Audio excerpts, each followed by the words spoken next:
सिला ओशो के शिष्य जो उनसे सवाल करते हैं, प्यारे सतगुरु,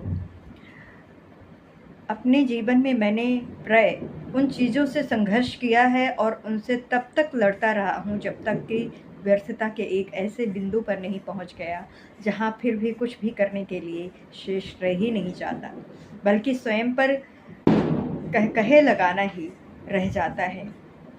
जब ऐसा घटता है तो सारे मामले समाप्त हो जाते हैं और मैं आनंद से स्वतंत्रता के आकाश में विचारता हूँ।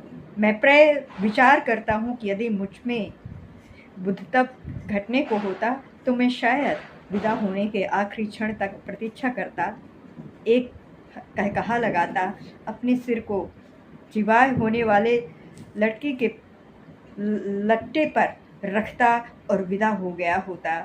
कि असंगियों के सतगुरु इस तरीके से करने में क्या वास्ता है? क्या वास्तव में सब कुछ हो जाता है? यदि ऐसा होता तो क्या आप मुझे कोई ऐसा छोटा और कम दूरी का रास्ता बता सकते हैं जिस पर चलकर जो अनावश्यक गंभीरता एक ढेर जैसी दिखाई देती है मिट जाती? और ओशो कहते हैं, तुम ठीक ही हो। इन तथाकथित धार्मिक लोगों और उनके संतों साधुओं ने जीवन को कलात्मक रूप में जीने की बाबत पूरी तरह से अनावश्यक रूप से एक हंगामा खड़ा कर रखा है। इस बारे में गंभीर होने की कोई आवश्यकता ही नहीं है। गंभीरता एक बीमारी है और सच्चा धर्म तुम्हें मनोवैज्ञानिक रूप से बीमार नहीं रहने देगा। वो चाहेगा कि तुम शारीरिक और मानसिक दोनों ही रूपों से स्वस्थ हो, क्योंकि केवल एक स्वस्थ शरीर और एक स्वस्थ मन ही एक स्वस्थ आत्मा का अधिक सरलता से अनुभव किया जा सकता है। बस स्वस्थ की परिभाषा को ठीक से शायद रखो, ठीक से याद रखो। जब तुम्हें अपने शरीर का बोध या अनुभव ना हो, समझना तुम्हारा शरीर स्वस्थ है।